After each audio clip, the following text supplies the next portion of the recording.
പാലക്കാട് ഉപതെരഞ്ഞെടുപ്പ് സമയത്ത് മാധ്യമങ്ങളെ അധിക്ഷേപിച്ചതിന് എൻ കൃഷ്ണദാസിന് CPIM പാലക്കാട് ജില്ലാ സെക്രട്ടേറിയറ്റിൽ വിമർശനം.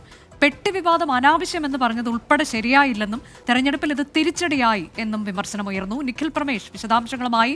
നിഖിൽ, ആ സമയത്ത് നമ്മൾ ഓർക്കുന്നുണ്ട്, താൻ പറഞ്ഞതിൽ ഉറച്ചു നിൽക്കുന്നു എന്നതായിരുന്നു എൻ കൃഷ്ണദാസിന്റെ പ്രതികരണം. CPIM സംസ്ഥാന സെക്രട്ടറി ഉൾപ്പെടെ അതങ്ങനെയല്ല എന്ന് പറഞ്ഞ് തള്ളിക്കളയുകയായിരുന്നു. ഇപ്പോൾ ഈ വിഷയത്തിൽ വിമർശനം ഉയർന്നിരിക്കുകയാണോ ജില്ലാ സെക്രട്ടേറിയറ്റിൽ? തീർച്ചയായിട്ടും അനുജ, അന്ന് മാധ്യമങ്ങൾ പറഞ്ഞത് എന്തോ അത് തന്നെ ഇപ്പോൾ പാർട്ടി തന്നെ പറഞ്ഞിരിക്കുന്നു. എൻ കൃഷ്ണദാസിനോട് വലിയ വിമർശനമാണ് അദ്ദേഹത്തിനെതിരെ ഇന്നലെ ചേർന്ന പാലക്കാട് ജില്ലാ സെക്രട്ടേറിയറ്റിൽ ഉണ്ടായിരിക്കുന്നത്.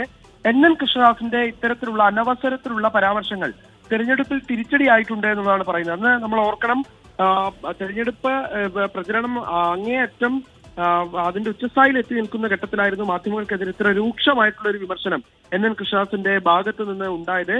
പട്ടികളോട് മാധ്യമങ്ങളെ ഉപമിക്കുന്ന ഒരു സാഹചര്യമാണ് ഉണ്ടായിരുന്നത്. അദ്ദേഹം അതിൽ ഉറച്ചു നിൽക്കുകയും ചെയ്യുന്ന സാഹചര്യം ഉണ്ടായി. അതിന് തൊട്ടു പിന്നാലെ ഈ പെട്ടി വിവാദം, പാലക്കാട് ഉയർന്നു വന്ന നീലപ്പെട്ടി വിവാദം, കള്ളപ്പണം എത്തിച്ചു എന്ന് പറയപ്പെടുന്ന നീലപ്പെട്ടി വിവാദം അനാവശ്യമാണ് എന്ന് പാർട്ടി നേതൃത്വത്തെ തള്ളിക്കൊണ്ട് അദ്ദേഹം പറയുന്ന സാഹചര്യം ഉണ്ടായി. ഇതിന് രണ്ടിനെയും ഇപ്പോൾ പാലക്കാട് ജില്ലാ സെക്രട്ടേറിയറ്റിൽ വിമർശനം ഉണ്ടാവുകയാണ്.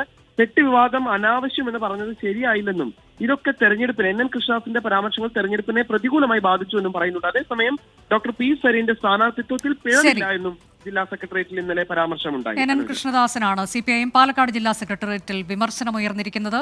മാധ്യമങ്ങളെ അധിക്ഷേപിച്ചതിനൊപ്പം പെട്ടി വിവാദവുമായി ബന്ധപ്പെട്ട് അദ്ദേഹം സ്വീകരിച്ച നിലപാട്.